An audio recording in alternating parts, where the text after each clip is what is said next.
Okay, so hydrogen, अब hydrogen को बहुत ही अलग से पोजीशन दी गई है ना, सबसे अलग ही रखा गया उसको, क्योंकि कभी वो जब मेटल्स के साथ रिएक्ट करता है तो क्या बना लेता है, नेगेटिव वाला शो करता है ऑक्सीडेशन स्टेट, जब नॉन मेटल के साथ रिएक्ट करता है तो पॉजिटिव ऑक्सीडेशन स्टेट करता है, आयनिक बॉन्ड भी बना लेता है, कोवेलेंट बॉन्ड भी बना लेता है, ठीक है। तो उसकी बहुत अलग सी प्रॉपर्टी है, उसको हम मेटल्स में भी नहीं रख सकते और नॉन मेटल्स में भी नहीं रख सकते, ठीक। तो उसको अलग से हमने दिया हुआ है। इसका आउटर इलेक्ट्रॉनिक कॉन्फ़िगरेशन कैसा होता है, NS1 टाइप का।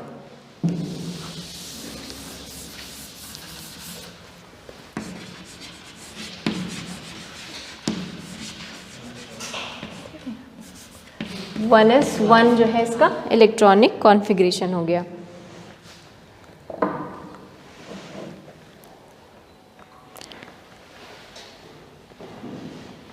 पढ़ लेते हैं इसको। Hydrogen is the first element in the periodic table, however its placement in the periodic table has been subject of discussion in the past. As you know by now that the elements in the periodic table are arranged according to their electronic configuration. इसी वजह से इसको कौन सा दे दिया गया है, group number 1, क्योंकि इसका इलेक्ट्रॉनिक कॉन्फ़िगरेशन NS1 है और ग्रुप 1 में सबका इलेक्ट्रॉनिक कॉन्फ़िगरेशन किस टाइप का होता है, NS1 टाइप का, ठीक है। Hydrogen has electronic configuration 1s1. On the other hand, its electronic configuration is similar to the outer electronic configuration of alkali metals, which belong to the first group of the periodic table. On the other hand, like halogen, it is short by 1 electron to the corresponding noble gas configuration. ठीक है, इसकी जो अगर आप electronic configuration देखोगे तो इसको सिर्फ एक ही इलेक्ट्रॉन की ज़रूरत है। अगर एक इलेक्ट्रॉन ये गेन कर लिया तो क्या हो जाएगा, ये नोबल गैस कॉन्फ़िगरेशन मिल जाएगा। तो कुछ हेलोजन के जैसा भी हो गया, क्योंकि आप हेलोजन जैसे कि फ्लोरीन की बात करो तो वो क्या होता है, 2p7 टाइप का। तो इसको भी क्या चाहिए, एक इलेक्ट्रॉन्स चाहिए। तो कुछ इसकी प्रॉपर्टी क्या है, हेलोजन जैसी भी है, क्योंकि एक इलेक्ट्रॉन लो और नोबल गैस कॉन्फ़िगरेशन अचीव कर लो। तो बड़ा ये कन्फ्यूजन और डिस्कशन का टॉपिक रहा जितने भी साइंटिस्ट हैं उनके बीच कि भाई हाइड्रोजन को आखिर कहाँ रखें। फिर मॉडर्न पीरियोडिक टेबल ने उसको सेपरेट जगह दे दी है, तो वो ग्रुप 1 का मेंबर बट थोड़ा अलग है, क्योंकि ये मेटल तो बिल्कुल भी नहीं है, ठीक है। Hydrogen therefore has resembled to alkali metal which lose 1 electron to form unipositive ions, as well as with halogen which gain 1 electron to form uninegative ion. Like alkali metal, hydrogen forms oxide, halides and sulfide. However, unlike alkali metal, it has very high ionization enthalpy and does not possess metallic character under normal conditions. ठीक, क्या मतलब हुआ, ये hydrogen जो है alkali metal जैसा एक electron lose करके H+ आयन तो बना सकता है, बट जो एल्कली मेटल्स होते हैं they have very low ionization enthalpy, है ना, बहुत जल्दी ही वो इलेक्ट्रॉन क्या कर लेते हैं, लूज कर लेते हैं। पर हाइड्रोजन के केस में ऐसा नहीं है। हाइड्रोजन की जो आयनाइजेशन एंथैल्पी है वो क्या होती है, बहुत ही ज़्यादा होती है अगर हम एल्कली मेटल से कंपेयर करें तो। In fact in terms of ionization enthalpy hydrogen resembles more with halogens, वो हैलोजन से रिसेंबल करता है। जैसे कि अगर आप लिथियम का देखेंगे तो लिथियम की जो आयनाइजेशन एंथैल्पी है वो कितनी है, 520, जबकि फ्लोरीन की कितनी है, 1680, और हाइड्रोजन की कितनी है, 1312। तो वो हैलोजन से ज़्यादा पास है और लिथियम से काफ़ी दूर है ना, देखेंगे डिफरेंस। सो लिथियम का आयनाइजेशन एंथैल्पी कितना है, 520 किलोजूल पर मोल। फ्लोरीन का कितना है, 1680, है ना, और हाइड्रोजन का कितना है। तो इसका जो आयनाइजेशन एंथैल्पी है वो फ्लोरीन के ज़्यादा करीब है as compared to the lithium. Okay, like halogen it forms a diatomic molecule combined with element to form hydrides and a large number of covalent compound. However in terms of reactivity it is very low as compared to halogens. तो ये halogen की तरह ही, जैसे halogens क्या बनाते हैं, die compounds बनाते हैं ना, जैसे F2 बनता है, Cl2 गैस बनती है, Br2 बनता है, वैसे ही हाइड्रोजन भी क्या बनाता है, H2 बनाता है। ठीक, जबकि मेटल्स नहीं बनाते हैं। कभी भी मेटल्स का देखे हो क्या Na2 बनता हुआ या लिथियम का Li2 बनता हुआ? नहीं। तो ये हेलोजेंस की तरह ही क्या बनाता है? डाई कंपाउंड बनाता है। In spite of the fact that halogen to a certain extent resemble both with alkali metals and halogen, it differs from them as well. Now the pertinent question arises as where should it be placed in the periodic table? Loss of an electron from hydrogen atom result in the nucleus. This is extremely small as compared to normal atomic and ionic size. As a consequence, H plus does not exist freely and is always associated with other atom or molecule. Thus, it is a unique in behavior and is therefore placed separately in the periodic table. अब ये occurrence क्या है? Di hydrogen जो मिलता है उसका occurrence कहाँ कहाँ रहता है? सो डाई हाइड्रोजन जनरली कहाँ मिलता है? It is the most abundant element in the universe. पूरे यूनिवर्स में सबसे ज़्यादा क्या मिलता है हमको? H2 गैस ही मिलती है। 70% of the total mass of the universe, मतलब आपको हर प्लैनेट में हाइड्रोजन कहीं ना कहीं मिल जाएगा, जबकि ऑक्सीजन सिर्फ कहाँ मिलेगा आपको? अर्थ में, है ना। जनरली जितने भी प्लैनेट्स हैं ना उसमें हाइड्रोजन और हीलियम ज़्यादा होते हैं, ठीक। And is principal element in the solar atmosphere. Even जो हमारा सोलर सन है ना उसके अंदर भी क्या हो रहे हैं? हाइड्रोजन जो है आपस में रिएक्ट करके न्यूक्लियर फिजन हो रहा है, बहुत ज़्यादा अमाउंट में एनर्जी रिलीज हो रही है। तो सन के अंदर भी ये हाइड्रोजन का ही क्या हो रहा है? फिजन हो रहा है और जिसकी वजह से एनर्जी रिलीज हो रही है। The giant planet Jupiter and Saturn consist mostly of hydrogen. However, due to its light nature, it is much less abundant in the Earth atmosphere. Of course, in the combined form, it constitutes 15.4% of the Earth crust and ocean.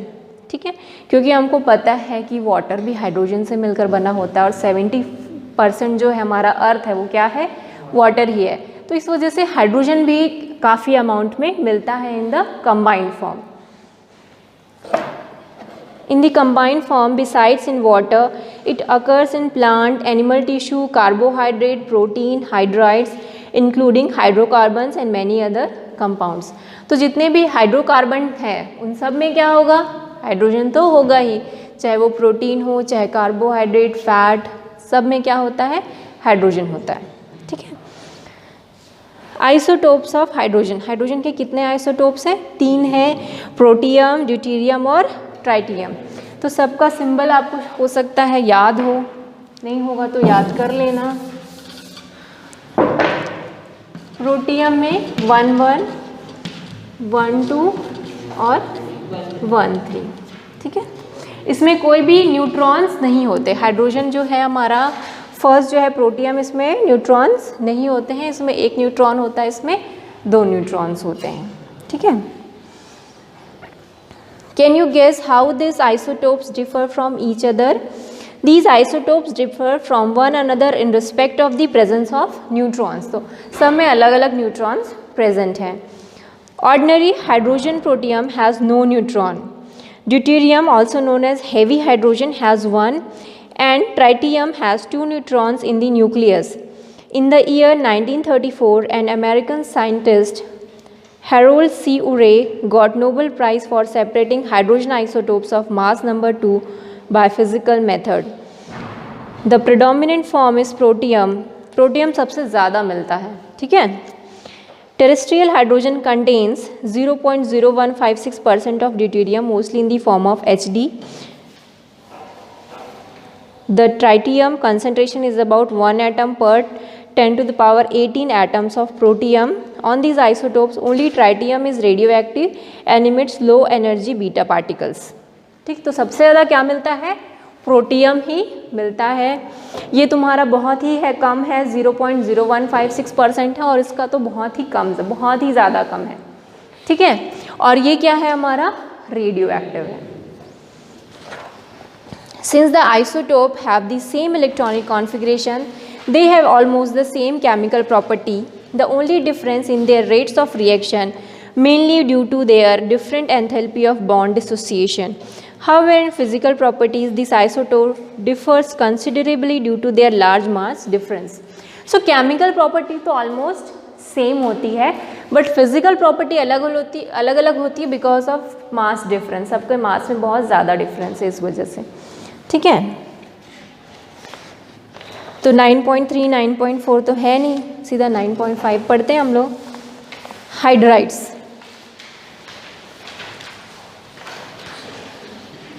dihydrogen under certain reaction condition combine with almost all metal elements except noble gases to form binary compound called hydride. If E is a symbol of an element, then hydrides can be expressed as EHX. The hydrides are classified into three categories: ionic or saline, covalent or molecular hydrides, metallic and or non-stoichiometric hydrides.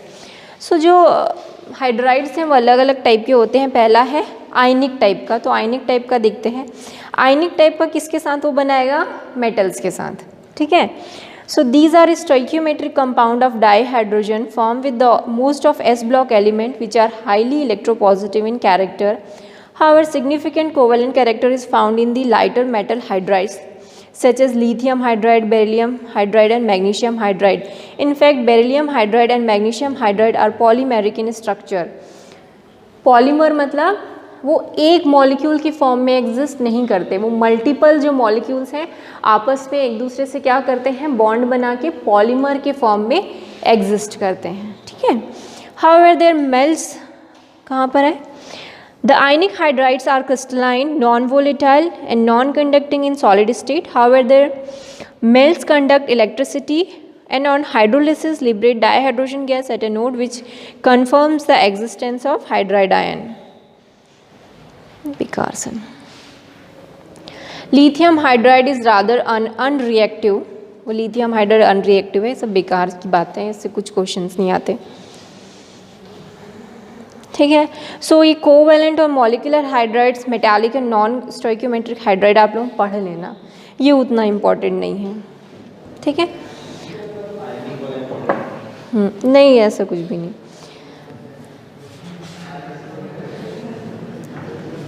इसमें important है structure of water.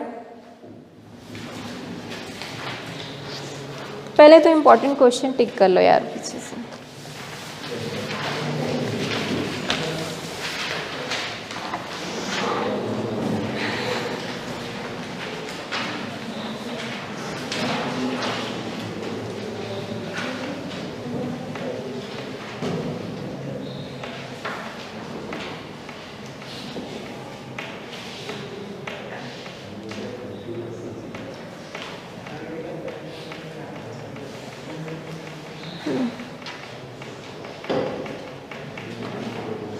Nine 9.23,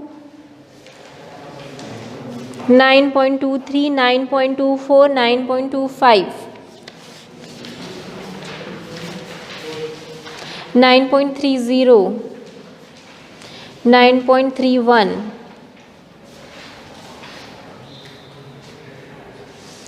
9.26 बस।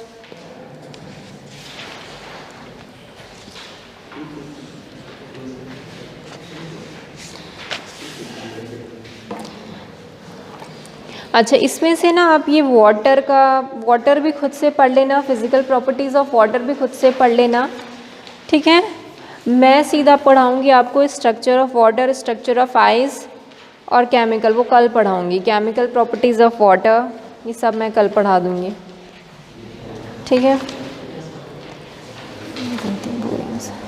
बस इतने ही, hydrogen से जितने टिक कराए ना सिर्फ उतना ही पढ़ लेना, इससे एक ज़्यादा क्वेश्चन यहाँ से वहाँ नहीं पूछेंगे। सो लास्ट क्लास में हम हाइड्रोजन के बारे में डिस्कस कर रहे थे। हमने देखा कि हाइड्रोजन के 3 आइसोटोप्स होते हैं, है ना। फर्स्ट इज प्रोटियम, ड्यूटेरियम था और ट्राइटियम था। नहीं दिख रहा है क्या?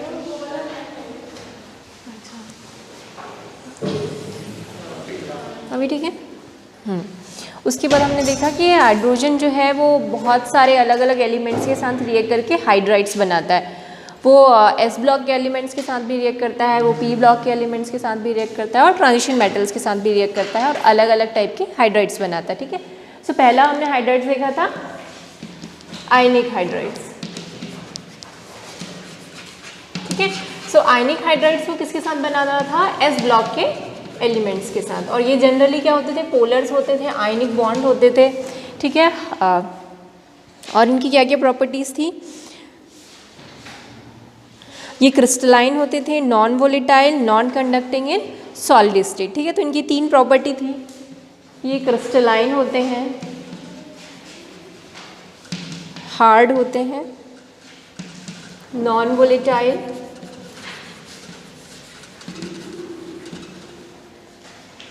और नॉन कंडक्टिंग।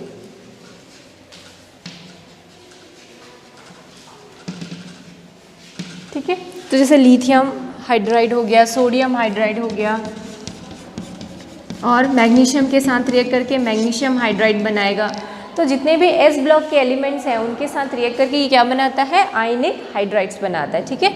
और ये आयनिक हाइड्राइड्स क्रिस्टलाइन होते हैं, नॉन वोलेटाइल और नॉन कंडक्टिंग होते हैं, ठीक है। इलेक्ट्रिसिटी कंडक्ट नहीं करते हैं, ओके। सो ये इनकी कुछ प्रॉपर्टी थी। दूसरे टाइप का जो हाइड्राइड बनाता था वो क्या था, कोवैलेंट हाइड्राइड्स। सो कोवैलेंट हाइड्राइड्स वो जितने भी पी ब्लॉक के एलिमेंट्स हैं, ठीक है, चाहे वो कार्बन हो, नाइट्रोजन हो, इन सब के साथ वो कैसे बनाता है, कोवैलेंट हाइड्राइड्स, ठीक है। वो कोवैलेंट बॉन्ड बनाता है इनके साथ। अगर कार्बन और हाइड्रोजन का आप रिएक्शन देखोगे तो क्या बनता है, मीथेन बनता है। और मीथेन कैसा कंपाउंड है, एक कोवैलेंट कंपाउंड है। नाइट्रोजन के साथ रिएक्ट करके क्या बनाएगा, अमोनिया, और ये भी एक क्या है, कोवैलेंट कंपाउंड है, ठीक है। सो जितने भी पी ब्लॉक के एलिमेंट्स हैं उनके साथ रिएक्ट करके कोवैलेंट हाइड्राइड्स बनाता है। और ये जो कोवैलेंट हाइड्राइड्स भी हैं वो भी 3 टाइप के होते हैं, है ना। अगर उनका लुईस स्ट्रक्चर ड्रॉ करो तो पहला लिखा आप देखोगे इलेक्ट्रॉन डेफिशिएंट, दूसरा है इलेक्ट्रॉन प्रिसाइज और तीसरा है इलेक्ट्रॉन रिच, ठीक है। लाइक CH4 जो है वो इलेक्ट्रॉन प्रिसाइज है, क्योंकि इसमें जो कार्बन है उसकी पूरी की पूरी वैलेंसी क्या होती है, कंप्लीट होती है। हाइड्रोजन की भी वैलेंसी कंप्लीट होती है।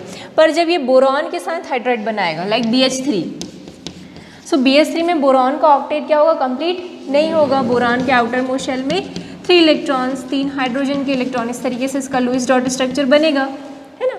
सो बोरॉन में क्या होगी, इलेक्ट्रॉन की डेफिशिएंसी होगी। तो ये इस टाइप का जो हाइड्राइड है वो क्या है, इलेक्ट्रॉन डेफिशिएंट हाइड्राइड। फिर होता है इलेक्ट्रॉन रिच हाइड्राइड्स, जैसे कि ये है NH3। अमोनिया के आउटर मोस्ट शेल में कितने इलेक्ट्रॉन हैं, 5, ठीक है। 3 हाइड्रोजन के साथ इसने इस तरीके से क्या बना लिया है, बॉन्ड बना लिया है। तो उसके पास एक लोन पेयर अभी भी बचा हुआ है ना, जिसको वो किसी और को डोनेट कर सकता है। तो ये क्या हो गया, इलेक्ट्रॉन रिच हाइड्राइड्स। सो कोवैलेंट हाइड्राइड्स 3 टाइप के हो गए, एक इलेक्ट्रॉन डेफिशिएंट, एक इलेक्ट्रॉन प्रिसाइज और तीसरा हो गया इलेक्ट्रॉन रिच हाइड्राइड्स, ठीक है। सो कोवैलेंट किसके साथ बना, पी ब्लॉक के साथ। उसके बाद थर्ड होता है मेटालिक, या फिर उसको हम बोलते हैं नॉन स्टोइकियोमेट्रिक, या फिर उसको इंटरस्टिशियल हाइड्राइड्स भी बोलते हैं। अब ये किसके साथ बनाएगा भाई, एस ब्लॉक के साथ। तो ये बना लिया पी ब्लॉक। अब क्या बचे, डी और एफ ब्लॉक, ठीक है। सो डी और एफ ब्लॉक के साथ वो कैसा बनाएगा, मेटालिक हाइड्राइड्स बनाएगा। सो थर्ड जो है वो मेटालिक हाइड्राइड्स है।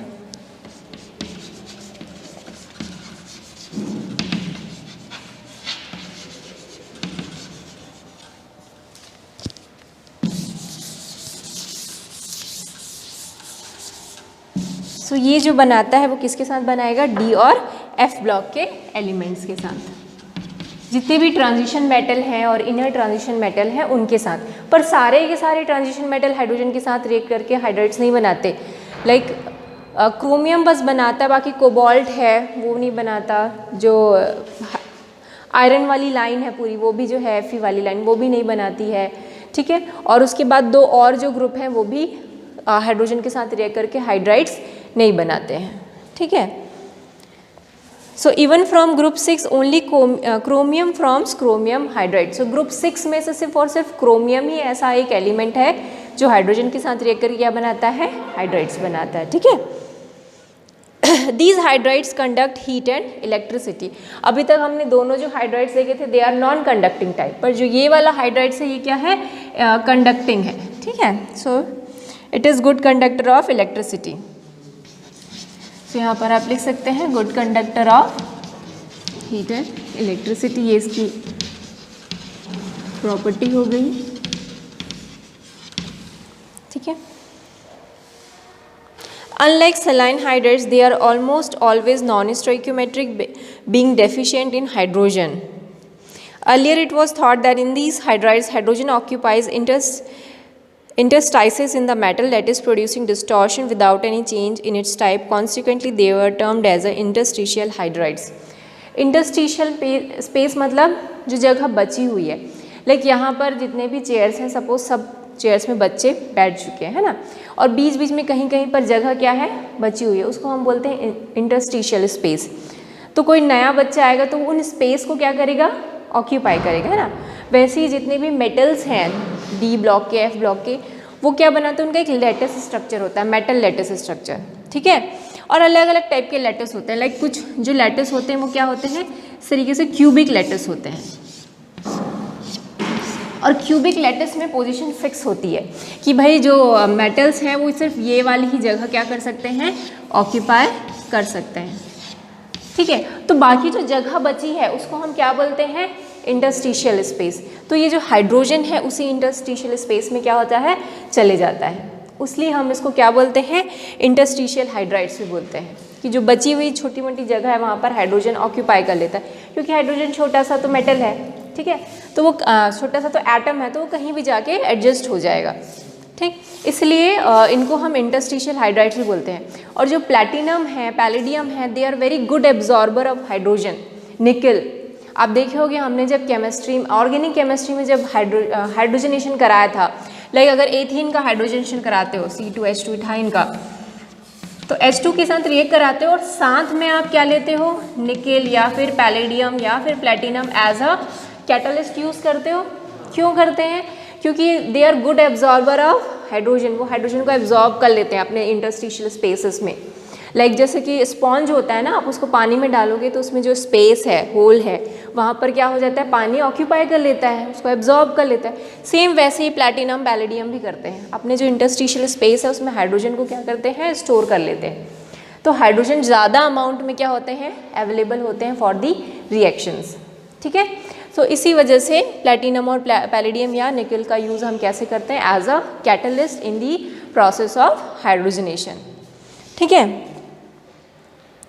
सो ये लोग good storage of hydrogen, they are high potential for hydrogen storage and as a source of energy. तो ये लिखा हुआ है यहाँ पर, इसको अंडरलाइन करके पढ़ लेना, ठीक है.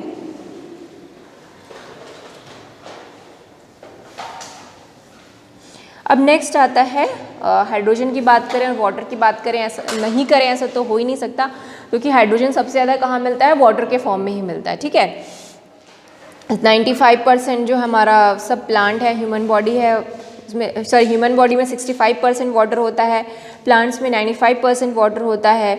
तो ऑलमोस्ट हर जो लिविंग थिंग्स है उसमें वाटर प्रेजेंट है, ठीक. सो वाटर की फिजिकल प्रॉपर्टीज़ क्या होती है, पहला ये कलरलेस होता है, टेस्टलेस लिक्विड होता है, उसमें ना कोई कलर होती है ना कोई टेस्ट होता है, ठीक है. और भी इसकी बहुत सारी फिजिकल प्रॉपर्टीज़ आपको टेबल में दी होगी, टेबल 9.3 में आप देख सकते हैं कि इसका मेल्टिंग पॉइंट, इसका बॉइलिंग पॉइंट बहुत हाई होता है, इसका enthalpy of fusion, enthalpy of vaporization, density बहुत ज़्यादा होती है, डाइलेक्ट्रिक कांस्टेंट भी कंपैरेटिवली बहुत ज़्यादा होता है. इसी वजह से ऑलमोस्ट बहुत सारे जो सॉल्यूट हैं उसको ये क्या कर लेता है, अपने में डिज़ोल्व कर लेता है, इसलिए इसको हम वाटर को क्या बोलते हैं, यूनिवर्सल सॉल्वेंट भी बोलते हैं, ठीक है.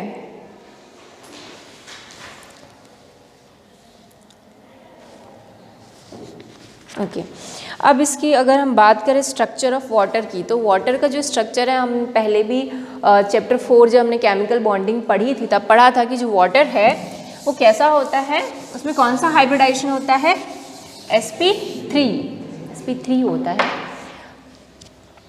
ऑक्सीजन का अगर आप इलेक्ट्रॉनिक कॉन्फ़िगरेशन बनाओ क्या बनेगा, 2p4, ठीक है.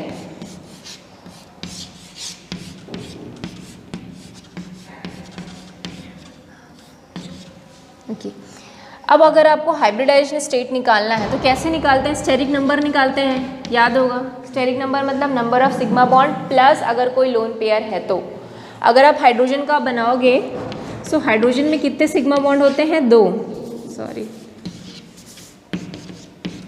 ठीक है. और क्या होते हैं इसके पास, 2 लोन पेयर भी होते हैं. ठीक है। तो टोटल कितने हो गए, 2 sigma bond plus 2 lone pair, मतलब स्टेरिक नंबर कितना आ गया 4 स्टेरिक नंबर है, मतलब उसमें कौन सा हाइब्रिडाइजेशन होगा, sp3। ठीक है, तो इसी वजह से इसमें सारे ये s वाले और ये सारे p वाले सबके सब क्या करते हैं, हाइब्रिडाइजेशन में पार्टिसिपेट करते हैं और क्या बनाते हैं, sp3 हाइब्रिडाइज्ड ऑर्बिटल्स। अब इसके साथ क्या करेगा, हाइड्रोजन के जो इलेक्ट्रॉन्स हैं वो क्या करेंगे, यहाँ पर ओवरलैप कर जाएंगे। ठीक है, तो ये 2 क्या होंगे हमारे पास, लोन पेयर, और एक एक हाइड्रोजन जो है उसके साथ क्या हो रही है, एक एक इलेक्ट्रॉन्स की शेयरिंग हो रही है। ठीक है, सो टोटल इसका जो ज्योमेट्री की बात करें तो ज्योमेट्री जो होगा वो टेट्राहेड्रल होगा, बट शेप क्या होता है, बेंट शेप होता है।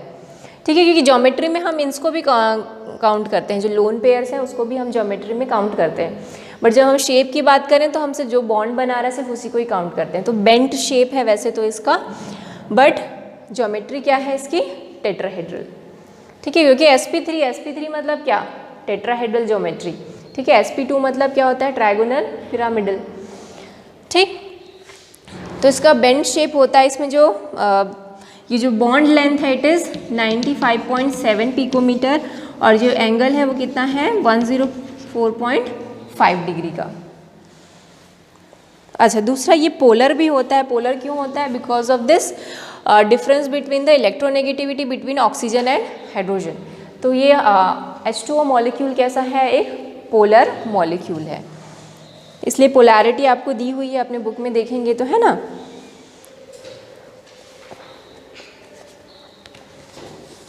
अब अगर आप इसको वाटर में बहुत अच्छी प्रॉपर्टी है कि आप उसको 3 फेजेस में मिलता है ना, सॉलिड, लिक्विड और गैस। तो इसका जो गैस जो सॉलिड फॉर्म है वो क्रिस्टलाइन फॉर्म होता है ना, जो आइस है वो क्रिस्टलाइन होता है। सो आप देखोगे स्ट्रक्चर ऑफ आइस ऐसा बना हुआ है आपकी बुक में, है ना। सो जो आइस की डेंसिटी है वो वाटर की डेंसिटी से कम होती है, इसलिए तो आइस फ्लोट करता है वाटर में, है ना। क्यों, क्योंकि उसकी डेंसिटी कम है। अब डेंसिटी कम होने का रीज़न ही इसका स्ट्रक्चर है। अब देखो कि बहुत ज़्यादा स्पेस है इसके स्ट्रक्चर में, है ना, तो इसी वजह से इसकी डेंसिटी कम हो जाती है, ये हल्का होता है। ठीक है, तो ये जो स्ट्रक्चर है इसी वजह से आइस जो है इसका डेंसिटी कम है as compared to the water. Okay, अब हम लोग पढ़ते हैं केमिकल प्रॉपर्टीज़ ऑफ वाटर। तो इसमें हमने 4 प्रॉपर्टीज़ पढ़नी है। पहला जो है एम्फोटेरिक इन नेचर। ठीक है, वैसे तो वाटर न्यूट्रल होता है, अगर आप पीएच पेपर लोगे तो ना वो लाल लिटमस के साथ रिएक्ट करेगा ना ही ब्लू लिटमस के साथ, तो वो क्या है, न्यूट्रल है। बट फिर भी से एम्फोटेरिक नेचर मतलब जब वो वाटर एसिड के साथ रिएक्ट करता है तो बेस जैसा बिहेव करता है, और जब बेस के साथ रिएक्ट करता है तो एसिड की तरह बिहेव करता है। तो इसका भी एग्जाम्पल आपकी बुक में दिया हुआ है, उसी को ही हम लोग पढ़ेंगे।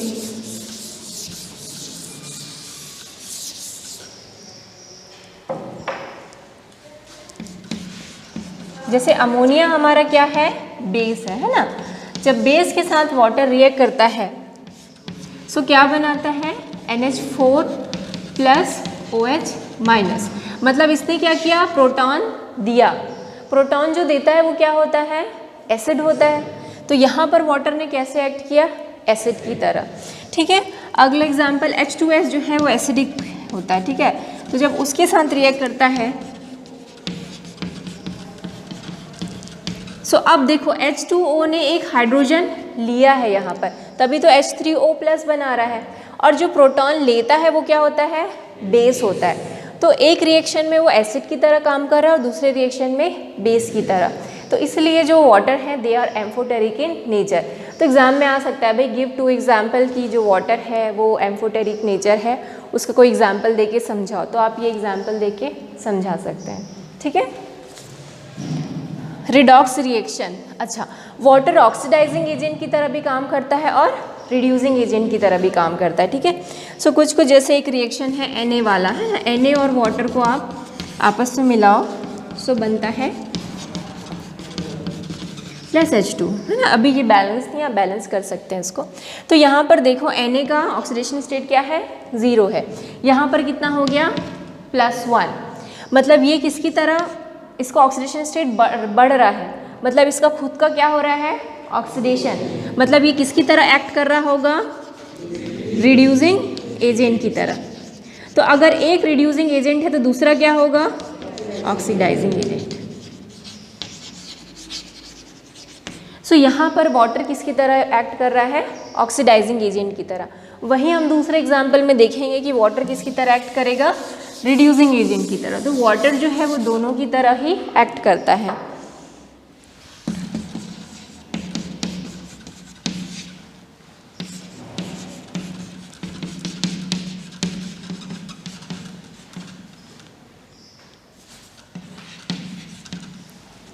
देखो यहाँ पर फ्लोरीन का ऑक्सीडेशन स्टेट 0 है, यहाँ कितना हो गया? -1, मतलब उसके ऑक्सीडेशन स्टेट में कमी आई है, मतलब उसका रिडक्शन हो रहा है। अगर उसका रिडक्शन हो रहा है तो कैसे एक्ट कर रहा होगा? तो ये किसकी तरह एक्ट करेगा? रिड्यूसिंग एजेंट की तरह। सो जो वाटर है वो दोनों ही तरह काम करता है, कभी ऑक्सीडाइजिंग एजेंट की तरह, कभी रिड्यूसिंग एजेंट की तरह। पर फ्लोरीन, क्लोरीन ये हमेशा कैसे एक्ट करते हैं? ऑक्सीडाइजिंग एजेंट की तरह। सोडियम कैसे एक्ट करेगा? हमेशा रिड्यूसिंग एजेंट की तरह। ठीक है, जितने भी मेटल्स होते हैं they are good reducing agent. हमने अभी एस ब्लॉक एलिमेंट पढ़ा, उसमें हमने देखा था कि जितने भी मेटल्स होते हैं they have good reducing properties, और जितने भी नॉन मेटल्स होते हैं generally they are good oxidizing agent. ठीक है, सो ये सब तो फिक्स रहता है, पर वाटर का फिक्स नहीं रहता। ठीक है, तो वो दोनों ही तरह काम करता है। हाइड्रोलिसिस रिएक्शन, ये क्या करता है? जो कंपाउंड है किसी भी कंपाउंड के साथ एक्ट करके एसिड बना लेता है, या वहाँ पर से क्या करेगा? डिस्प्लेस कर देगा, उसमें जो भी नॉन मेटल रहेगा उसको डिस्प्लेस करके क्या हो जाएगा? खुद चला जाएगा। ठीक है, जैसे SiCl4, SiCl4 को अगर आप H2O में डालोगे तो क्या बन जाएगा? SiO2। ठीक है, तो इसको हम बोलते हैं हाइड्रोलिसिस। दूसरा लास्ट प्रॉपर्टी है हाइड्रेट्स फॉर्मेशन। हाइड्रेट मतलब ये वाटर मॉलिक्यूल जो है ना वो सॉल्ट के साथ क्या हो जाएगा? ऐड हो जाएगा और उसके साथ क्रिस्टल फॉर्म कर लेगा। जैसे आप पानी में ही अगर कागज़ डालते हो तो वो हाइड्रेटेड हो जाता है, मतलब उसमें एब्जॉर्ब हो जाता है पानी, है ना। वैसे ही कुछ कुछ जो सॉल्ट हैं वो क्या करते हैं? वाटर को एब्जॉर्ब करके हाइड्रेटेड हो जाते हैं, उनको हम बोलते हैं हाइड्रेटेड क्रिस्टल्स, है ना। आपने पढ़ा होगा ना एनहाइड्रस, हाइड्रस। तो हाइड्रस मतलब क्या हो गया? उसने वाटर को एब्जॉर्ब कर लिया है। ठीक है, सो हाइड्रेट फॉर्मेट करता है ये बहुत सारे सॉल्ट के साथ रिएक्ट करके, उसको जब क्रिस्टल फॉर्म करेंगे तो कैसा होगा?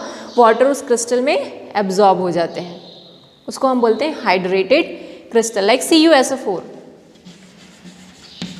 डॉट क्या होता है? 10H2 होता है, क्या कितना होता है? 5H2O। ठीक है, और ये जो अमाउंट है ना ये फिक्स होता है, ऐसा नहीं कि कुछ भी लिख दिया आपने। कॉपर सल्फेट जो हमेशा 5H2O के मॉलिक्यूल को ही क्या करता है? एब्जॉर्ब करके हाइड्रेटेड होता है। ठीक है, अगर आप सिंपल कॉपर सल्फेट देखो ना जो बिना हाइड्रेटेड है तो ये वाइट कलर का होता है, पर जो हाइड्रेटेड कॉपर सल्फेट है वो क्या होगा? ब्लू कलर का। सो ये जो वाटर ऑफ क्रिस्टल है ये कलर्स भी प्रोवाइड करते हैं सॉल्ट को। ठीक है, सो ये हाइड्रेट्स फॉर्म करता है सॉल्ट के साथ। इतना समझ में आ गया? अब दूसरे हम बात करेंगे, अगला जो टॉपिक है हार्ड एंड सॉफ्ट वाटर। तो आपने सुना होगा hard water, soft water. Hard water में क्या होता है? झाग अच्छे से नहीं आता, है ना, लेदर फॉर्मेशन अच्छे से नहीं होता, कपड़े अच्छे से नहीं धुलते, बाल अच्छे से नहीं धुलते, बहुत अच्छा लेदर नहीं आता जब आप नहाओगे तो वही हार्ड वाटर होता है। सॉफ्ट मतलब वो बहुत अच्छा लेदर फॉर्म करते हैं, जितने भी आपका वॉशिंग सोडा है या जितने भी इस टाइप साबुन वाबुन है उसके साथ क्या करते हैं? बहुत अच्छा झाग देते हैं, उनको हम सॉफ्ट वाटर बोलेंगे। ठीक है, अब ये हार्डनेस किसकी वजह से होती है भाई? जो पानी ऊपर से आ रहा है, जो रेन वाटर होता है ना, ये प्योरेस्ट फॉर्म ऑफ वाटर होता है। ठीक है, जो बादल जिससे पानी गिरता है वो प्योरेस्ट फॉर्म होता है, बट जब वो हमारे एटमॉस्फेयर में आता है तो डस्ट पार्टिकल के साथ, है ना, बहुत सारे गैसेस हैं like CO2, CO2, SO2, NO2, इन सब के साथ रिएक्ट करके क्या बना लेता है? एसिड। इसी वजह से वो क्या हो जाता है? पॉल्यूटेड हो जाता है। अदरवाइज जब वो बादल से नीचे गिरता है तो वो बहुत ही क्या होता है? प्योरेस्ट फॉर्म में होता है, उसी को डिस्टिल वाटर भी बोलते हैं। ठीक है, अगर एटमॉस्फेयर में पॉल्यूशन कम है तो नीचे जो पानी गिर रहा है वो it is the purest water. ठीक है, अगर पॉल्यूशन नहीं है तो उस वाटर में क्या होता है? जब वो नीचे ग्राउंड वाटर में जाता है तो ग्राउंड में बहुत सारे मिनरल्स हैं, लाइक कैल्शियम है, मैग्नीशियम है, इन सब के साथ वो रिएक्ट कर लेता है और क्या कैल्शियम हाइड्रोजन कार्बोनेट बना लेता है या कैल्शियम क्लोराइड बना लेता है, जिसकी वजह से वाटर में क्या आ जाती है, हार्डनेस आ जाती है। ठीक है, सो इसमें रिएक्शन दिया हुआ है कि हार्ड वाटर किस तरीके से सोप के साथ रिएक्ट करता है, वो सब उतना इम्पॉर्टेंट नहीं है। तो ये जो हार्डनेस होता है ना, ये दो टाइप का होता है, एक टेम्पररी हार्डनेस होता है और एक परमानेंट हार्डनेस होता है। ठीक है, टेम्पररी हार्डनेस को दूर करना बहुत आसान है।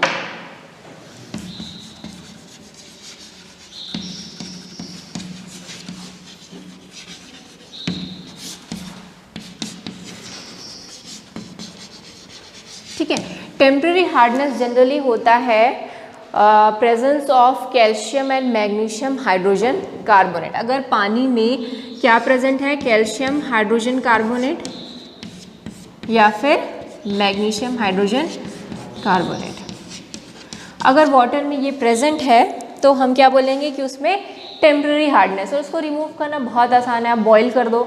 अब पानी को बॉईल करते हो तो वाइट से नीचे जम जाता है ना, वो यही होता है, मैग्नीशियम हाइड्रोक्साइड या फिर कैल्शियम कार्बोनेट ही होता है जो वाइट से आपको दिखेगा। जनरली कैल्शियम कार्बोनेट होता है वो जो वाइटनेस दिखती है आप गर्म करने के बाद। ठीक है, तो इसको टेम्पररी हार्डनेस को दूर करना बहुत ही आसान है। स्पेलिंग गलत है क्या?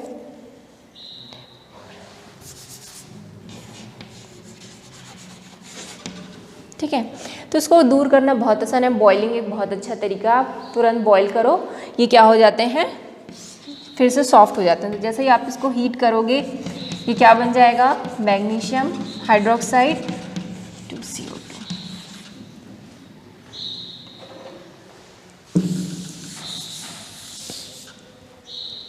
वाटर भी तो बनेगा।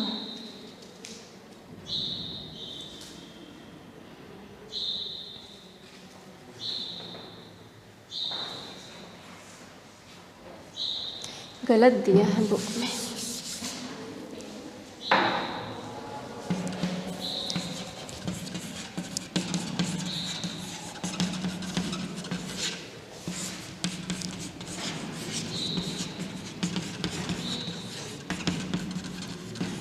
ठीक है, तो जब आप इसको हीट करते हो तो क्या बनते हैं, कार्बोनेट्स बनते हैं, जो कि क्या होते हैं, जो वाटर सॉल्युबल नहीं हो जाते, प्रेसिपिटेट हो जाते हैं। CO2 गैस, तो गैस है वो उड़ जाएगी, तो फाइनली हमारे पास क्या बचेगा, प्योर वाटर बचेगा। तो टेम्पररी हार्डनेस को दूर करने का बहुत अच्छा तरीका है बॉइलिंग।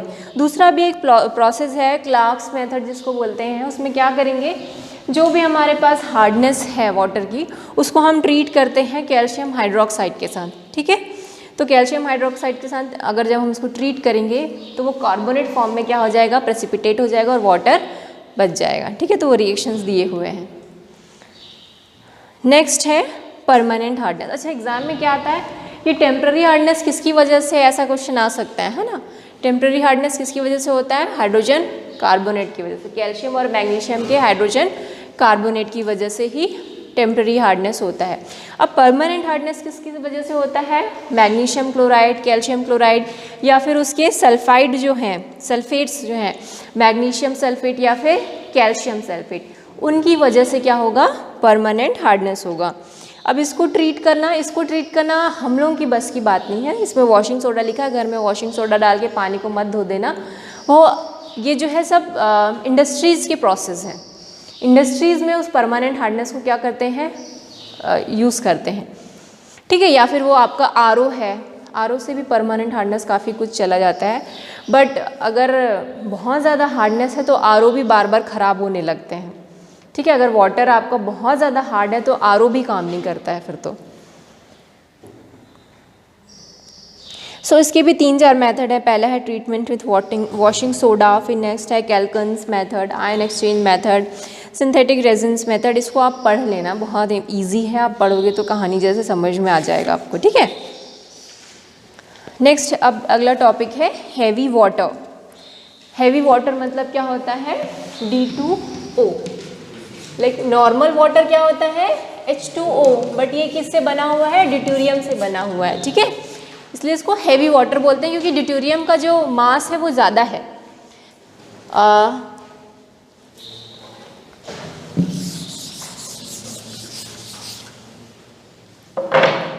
लाइक प्रोटियम क्या होगा 1 1 और ड्यूटेरियम क्या होगा 2 1। सो मास इसका कितना होता है इसमें 3 होता है, इसका मास 3 और इसका तो 1 ही होता है, इसका मास 2 होता है शायद, एटॉमिक मास 2 होता है ना, और इसका एटॉमिक मास 1 होता है। सो ड्यूटेरियम का हैवी वाटर इसलिए बोलते हैं क्योंकि इसका मास ज़्यादा है ड्यूटेरियम का। ठीक, अब हैवी वाटर का यूज़ कहाँ होता है? हैवी वाटर का यूज़ ना न्यूक्लियर रिएक्टर्स में बहुत ज़्यादा होता है। न्यूक्लियर रिएक्टर में जब फिजन होता है, न्यूक्लियस का फिजन, उसमें क्या यूज़ करते हैं हम? जनरली यूरेनियम का यूज़ करते हैं। तो फिजन होता है तो न्यूट्रॉन्स जनरेट होते हैं। ठीक है, अब वो जो न्यूट्रॉन्स है बहुत ही हाई स्पीड में जनरेट होते हैं, तो ये क्या करता है, हैवी वाटर उस न्यूट्रॉन्स की स्पीड को मॉडरेट करता है, कंट्रोल करता है। तो उसी समय हम लोग इस हैवी वाटर का यूज़ करते हैं as a moderator in the nuclear reactor. ठीक है, तो हैवी वाटर का यूज़ क्या है आ सकता है, तो ये लिखा हुआ है आपकी बुक में पहला ही line, it is used as a moderator in the nuclear reactors.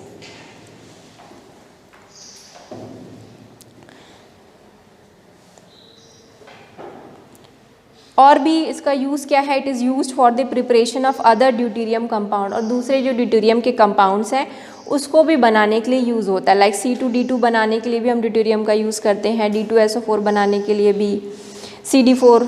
ठीक है, जैसे कि मेथेन होता है ना CH4, वैसे क्या बनता है CD4, तो उसको बनाने के लिए भी हम किसका यूज़ करते हैं, हैवी वाटर का। Now next is a dihydrogen as a fuel. तो ड्राई हाइड्रोजन जो H2 गैस है उसका भी यूज़ हम एज अ फ्यूल करते हैं। लाइक रॉकेट में यूज़ होता है इसका, है ना, रॉकेट में अगर आप देखो तो H2 का ही यूज़ होता है क्या बोलते हैं, फ्यूल, एज अ फ्यूल, क्योंकि H2 जो है जब ऑक्सीजन के साथ रिएक्ट करती है ना अगर कंट्रोल मैनर में, तो बहुत ह्यूज अमाउंट में एनर्जी क्या होती है, जनरेट होती है, और फिर उसी एनर्जी का यूज़ जो है रॉकेट को ऊपर एज अ प्रोपेलेंट के लिए उसका यूज़ करते हैं। ठीक है, सो मेन जो हाइड्रोजन है उसका यूज़ जो है हम रॉकेट्स में करते हैं। आजकल बहुत जगह हाइड्रोजन का यूज़ जो है ना इलेक्ट्रिसिटी जनरेट करने के लिए भी हो रहा है, बट उसमें बहुत ज़्यादा डेंजरस है क्योंकि इतनी ज़्यादा अमाउंट में एनर्जी होती है कि उसको कंट्रोल करना बहुत मुश्किल है। तो हर जगह इसका यूज़ नहीं हो रहा है, पर धीरे धीरे इसका जो है इस पर बहुत सारे रिसर्च हो रहे हैं किस तरीके से हम हाइड्रोजन से जो एनर्जी निकल रही है उसको यूटिलाइज़ कर सकें, क्योंकि इसमें किसी भी टाइप का ना पॉल्यूशन नहीं होता है। क्या होता है, H2 का जब हम कंबशन कराएंगे, ठीक है, एक स्पेसिफिक कंडीशन में, तो क्या बनेगा, वाटर बनेगा। तो वाटर एज अ पॉल्यूटेंट होगा क्या, नहीं, ये तो हमारी यूज़फुल ही चीज़ है। तो जब हाइड्रोजन का आप कंबशन कराते हो तो एनर्जी तो बहुत ज़्यादा निकलती है, साथ में क्या बनता है, वाटर बनता है, जो हमारे लिए बहुत ही यूज़फुल है। सो इसलिए आजकल हाइड्रोजन का यूज़ एज अ फ्यूल जो है उस पर बहुत सारे रिसर्च चल रहे हैं किस तरीके से हम इसको यूटिलाइज़ कर सकें, क्योंकि उसका बाई प्रोडक्ट जो है वो बहुत हमारे लिए इम्पॉर्टेंट है। ठीक है, समझ में आ गया? ठीक, तो यहाँ पर हो गया चैप्टर आपका ख़त्म।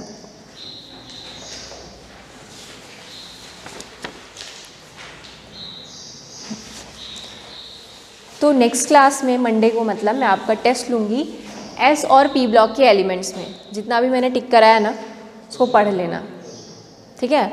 बहुत ज़्यादा क्वेश्चन तो होंगे नहीं, थोड़े बहुत ही क्वेश्चन होंगे, तो उसको आप अच्छे से लिख के पढ़ लेना, जहाँ भी जैसा भी हो आप उसको पढ़ लेना, ठीक है। तो मंडे को पर 1 से 2 ही टेस्ट लूँगी मैं आप लोगों का, ठीक है। सुबह मत आना, तो आप लोग जैसे आते हो 10 बजे 10 से 2 वैसे ही आना। बाकी 3 रेगुलर क्लासेस जो होती हैं वो होंगी और लास्ट पीरियड में टेस्ट हो जाएगा, ठीक है। तो एक एक चैप्टर ले लेके उसका टेस्ट लेते जाएंगे हम लोग। P और F तो अभी रिसेंट पढ़े हैं तो उसको रिवीजन करने की तो ज़रूरत है नहीं, तो आप उसी को पहले पढ़ के टेस्ट दिलवा दो। फिर क्या करें, ऑर्गेनिक शुरू करें या फिज़िकल का फर्स्ट 4 चैप्टर शुरू करें? फिज़िकल का ही शुरू करें, ठीक है। तो फिज़िकल फर्स्ट 4 चैप्टर जल्दी हो जाएंगे, उसमें बहुत ज़्यादा टाइम नहीं लगाएंगे हम लोग, ठीक है। मेन अपन जो क्वेश्चन पेपर में आएगा ना वो रिडॉक्स रिएक्शन और ये जो अभी रिसेंट चैप्टर्स हैं उससे ज़्यादा आएगा, ठीक है। तो उसके बाद हम लोग मंडे को तो खैर आपका ये हो जाएगा, ट्यूसडे से फिर हम लोग फर्स्ट 2nd चैप्टर स्टार्ट करेंगे। Okay, thank you.